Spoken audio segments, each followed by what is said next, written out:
بسم الله الرحمن الرحيم. وقال لهم نبيهم إن الله قد بعث لكم طالوت ملكا قالوا أنى يكون له الملك علينا ونحن أحق بالملك منه ولم يؤت سعة من المال قال إن الله اصطفاه عليكم وزاده بسطة في العلم والجسم واللہ یؤتی ملکہ من یشاء واللہ واسع علیم۔ اور ان سے ان کے نبی نے فرمایا بے شک اللہ نے طالوت کو تمہارا بادشاہ مقرر کیا ہے۔ وہ کہنے لگے اسے ہمارے اوپر کہاں سے بادشاہی حاصل ہو گئی، حالانکہ ہم اس سے زیادہ سلطنت کے مستحق ہیں، اور اسے مال میں بھی وسعت نہیں دی گئی۔ اس نبی نے فرمایا اسے اللہ نے تم پر چن لیا ہے، اسے علم اور جسم میں کشادگی زیادہ دی ہے، اور اللہ جسم کو چاہے اپنا ملک دے، اور اللہ وسعت والا علم والا ہے۔ جب بنی اسرائیل نے چونکہ بادشاہ مقرر کرنے کی درخواست دی تھی، حضرت شمائیل علیہ السلام کو اللہ تعالیٰ کی طرف سے ایک عصا ملا اور بتایا گیا کہ جو شخص تمہاری قوم کا بادشاہ ہوگا اس کا قد اس عصا کے برابر ہوگا۔ چنانچہ لوگوں کی پیمائش کرنے پر طالوت کا قد اس عصا کے برابر نکلا۔ تو حضرت شمائیل علیہ السلام نے فرمایا میں تمہیں حکم الہی سے بنی اسرائیل کا بادشاہ مقرر کرتا ہوں، اور بنی اسرائیل سے فرمایا کہ اللہ تعالیٰ نے طالوت کو تمہارا بادشاہ بنا کر بھیجا ہے۔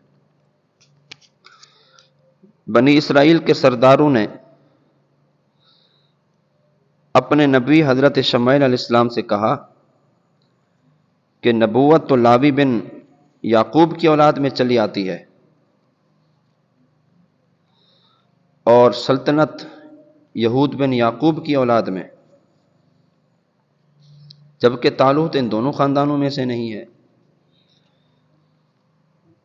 نیز یہ غریب بھی ہے، کوئی مال و دولت اس کے پاس ہے نہیں، تو یہ بادشاہ کیسے ہو سکتا ہے؟ اس سے زیادہ تو بادشاہت کے حقدار ہم ہیں۔ اس معاملے میں یہ بنی اسرائیل کی پہلی نافرمانی تھی کہ اللہ تعالیٰ کے حکم کے مقابلے میں اپنا قیاس کیا اور بلا وجہ کی بحث کی۔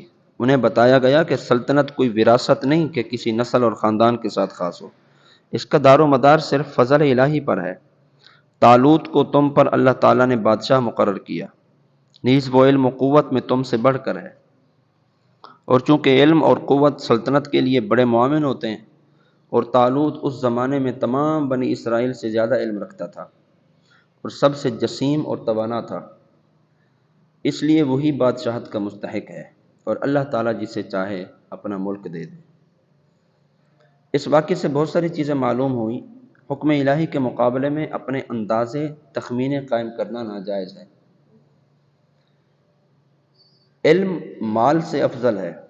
حکمران ہونے کا معیار مال و دولت نہیں بلکہ علم و قوت اور قابلیت اور صلاحیت ہے۔ بغیر استحقاق کے نسل در نسل بادشاہت غلط ہے۔ ہر آدمی کو اس کی صلاحیت پر پرکھا جائے۔ یہاں جسے بادشاہ مقرر کیا گیا اسے قد کے طول یعنی لمبائی کی وجہ سے طالوت کا نام دیا گیا۔ یہ بنیامین بن حضرت یعقوب علیہ السلام کی اولاد سے تھے۔ وقال لهم نبيهم إن آية ملكه أن يأتيكم التابوت فيه سكينة من ربكم وبقية مما ترك آل موسى وآل هارون تحمله الملائكة إن في ذلك لآية لكم إن كنتم مؤمنين۔ اور ان سے ان کے نبی نے فرمایا اس کی بادشاہی کی نشانی یہ ہے کہ تمہارے پاس وہ تابوت آئے گا جس میں تمہارے رب کی طرف سے دلوں کا چین ہے، اور معزز موسیٰ اور معزز ہارون کی چھوڑی ہوئی چیزوں کا بقیہ ہے، فرشتے اسے اٹھائے ہوئے ہوں گے، بے شک اس میں تمہارے لیے بڑی نشانی ہے اگر تم ایمان والے ہو۔ بنی اسرائیل نے چونکہ طالوت کی بادشاہت پر کوئی نشانی مانگی تھی، اس پر حکم الہی سے حضرت شمائیل علیہ السلام نے فرمایا طالوت کی بادشاہی کی نشانی یہ ہے کہ تمہارے پاس تمہارا وہ مشہور و معروف بابرکت تابوت آ جائے گا جس سے تمہیں تسکین ملتی ہے، اور جس میں حضرت موسیٰ علیہ السلام اور حضرت ہارون علیہ السلام کے تبرکات ہیں۔ یہ تابوت اللہ تعالیٰ نے حضرت آدم علیہ السلام پر نازل فرمایا تھا، اس میں تمام انبیاء کرام کی تصویریں تھیں، ان کے مکانات کی تصویریں تھیں، اور آخر میں حضور سید الانبیاء صلی اللہ علیہ وسلم کی اور حضور پرنور صلی اللہ علیہ وسلم کے مقدس گھر کی تصویر ایک سرخ یاقوت میں تھی، جس میں آپ علیہ الصلوۃ والسلام نماز کی حالت میں قیام میں ہیں۔ آپ کے ارد آپ کے صحابہ کرام موجود ہیں۔ حضرت آدم علیہ السلام نے ان تمام تصویروں کو دیکھا۔ یہ صندوق نسل در نسل منتقل ہوتا ہوا حضرت موسیٰ علیہ السلام تک پہنچا۔ آپ اس میں تورات بھی رکھتے تھے اور اپنا مخصوص سامان بھی۔ اس تابوت میں تورات کی تختیوں کے ٹکڑے بھی تھے، حضرت موسیٰ علیہ السلام کا عصا اور آپ کے کپڑے اور آپ کی نالین شریفین، اور حضرت ہارون علیہ السلام کا امامہ اور ان کا عصا اور تھوڑا سا من جو بنی اسرائیل پر نازل ہوتا تھا۔ حضرت موسیٰ علیہ السلام جنگ کے موقع پر اس صندوق کو آگے رکھتے تھے، اس سے بنی اسرائیل کے دلوں کو تسکین رہتی۔ آپ علیہ الصلوۃ والسلام کے بعد یہ تابوت بنی اسرائیل میں چلتا آیا۔ جب انہیں کوئی مشکل درپیش ہوتی، وہ اس تابوت کو سامنے رکھ کر دعائیں کرتے اور کامیاب ہوتے، دشمنوں کے مقابلے میں اس کی برکت سے فتح پاتے۔ جب بنی اسرائیل کی حالت خراب ہوئی اور ان کی بد عملی بہت بڑھ گئی اور اللہ تعالیٰ نے ان پر عمالقہ کو مسلط کیا، تو وہ ان سے تابوت چھین کر لے گئے اور اس کو نجس اور گندے مقامات پر رکھا، اور ان کی بے حرمتی کی، اور ان گستاخیوں کی وجہ سے عمالقہ کے لوگ طرح طرح کے امراض و مصائب میں مبتلا ہو گئے۔